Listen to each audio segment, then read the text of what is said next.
Halo, apa kabar? Selamat datang di channelnya si Jisan Wilatin dan selamat datang di episode ke-10. Yap, ini adalah lanjutan episode yang sebelumnya.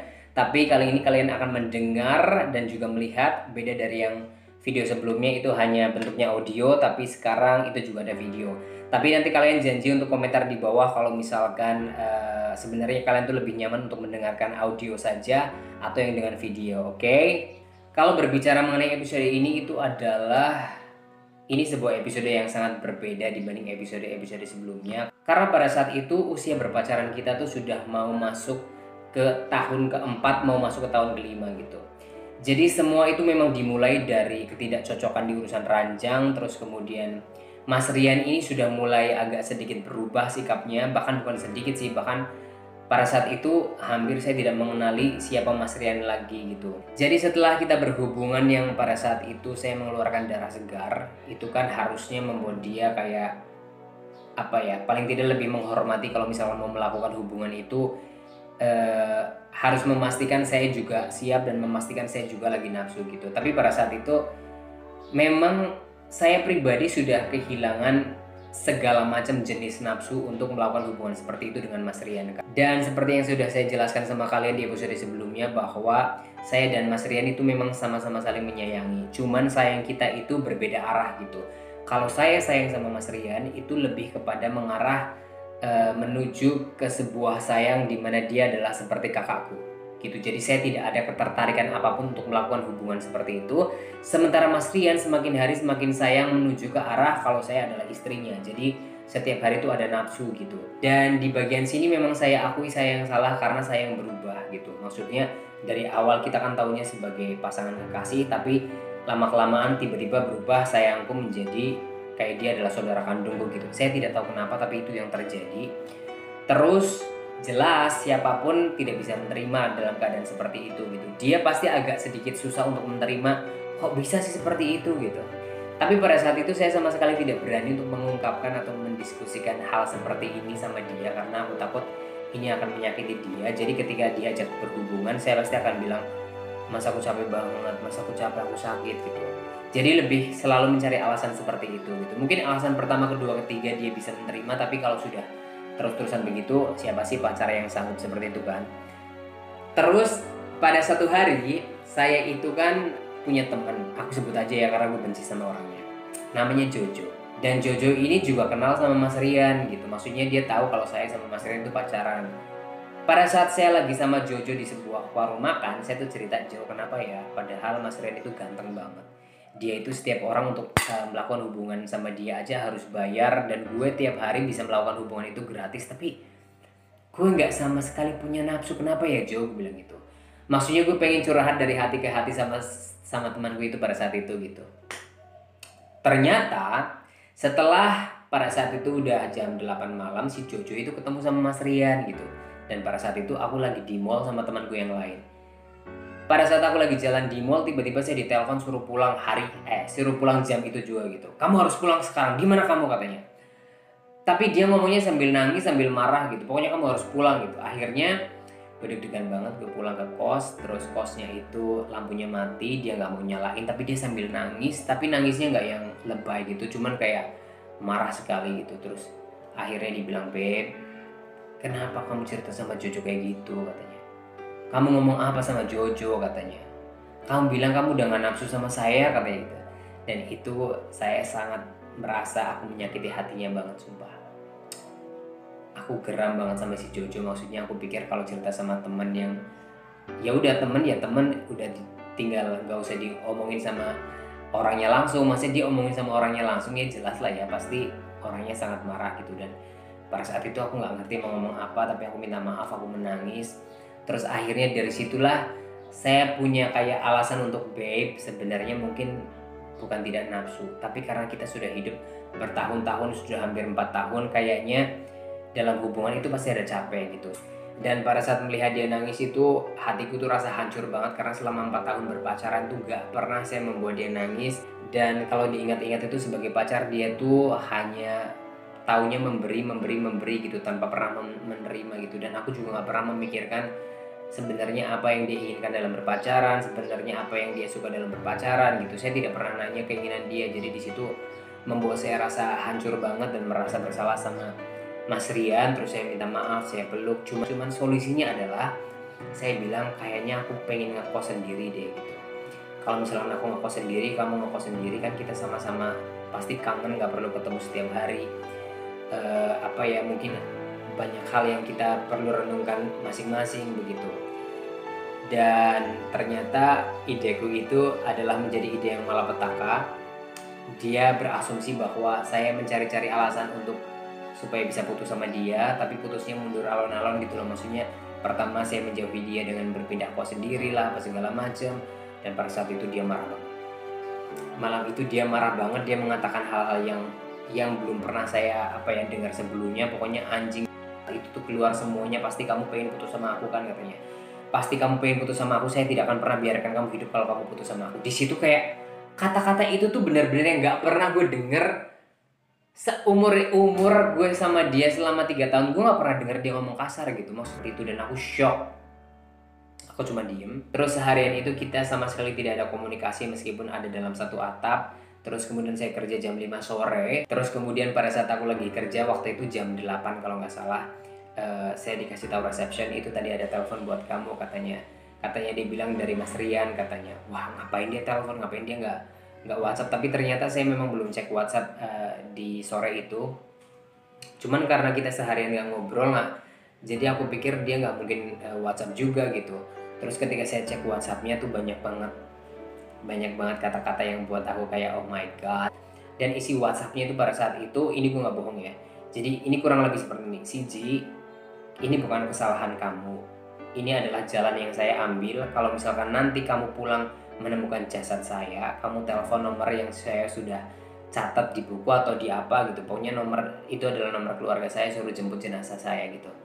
Gue bilang what the hell, oh my god, itu tuh kayak ini tuh apa gitu. Sumpah gue tuh pertama kali punya hubungan, itu kan pacar pertama saya.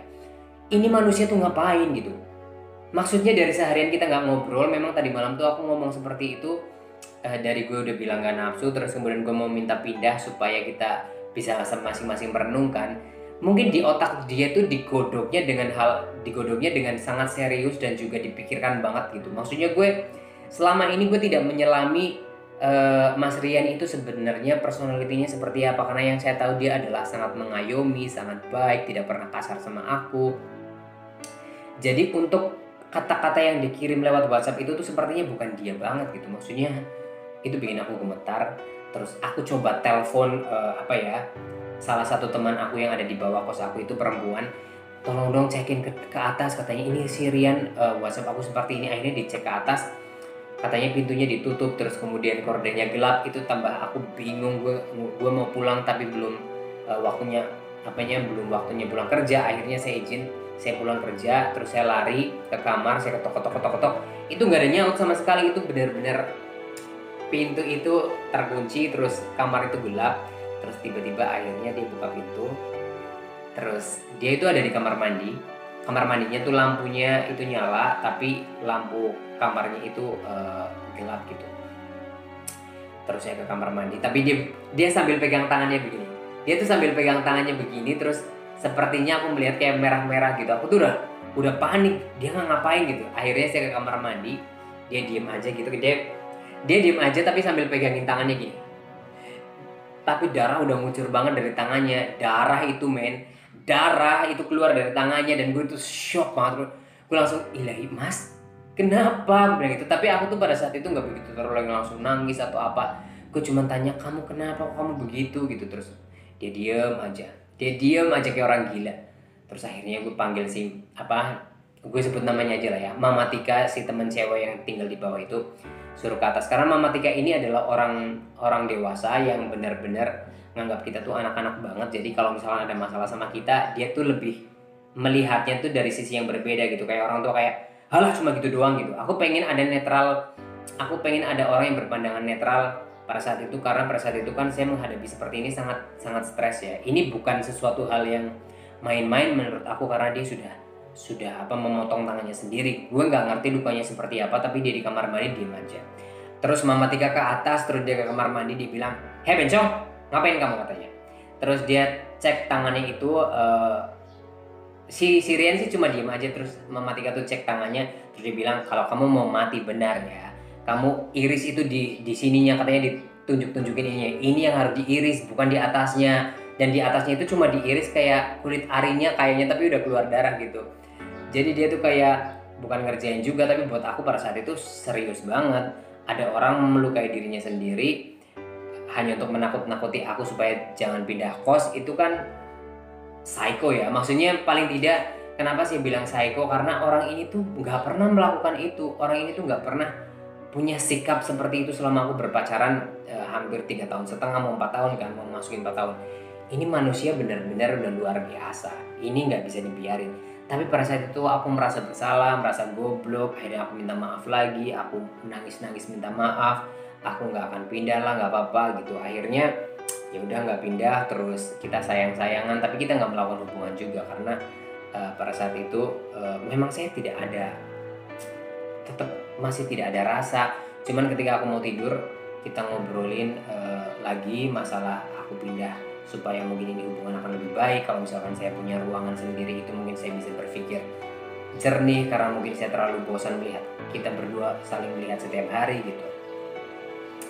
Akhirnya lama kelamaan dia luluh. Daripada aku putus sama dia, akhirnya dia luluh untuk mengabulkan permintaan aku untuk ngekos sendirian. Cuma syaratnya adalah kos itu harus dicariin sama Mas Rian. Saya tidak boleh nyari sendiri. Jadi pada saat itu dia memang nyariin kos. Dapatnya itu mungkin sekitar kayak nggak begitu jauh dari kos yang itu. Cuman dia itu satu kamar itu tidak ada tetangganya sama sekali. Gue nggak ngerti kenapa dia dapetin satu kamar tidak ada tetangganya sama sekali. Gue ngekos sendirian karena dia bilang katanya kamu jangan bersosialisasi sama orang lain gitu. Maksudnya dia tuh takut bahwa kamar itu akan dijadiin tempat permesuman, nanti kamu bisa bawain orang apa segala macam. Di situ kan ada kayak tukang sapu, dia bayar tukang sapu katanya untuk mengawasi kalau misalkan saya pulang bawa laki-laki gitu.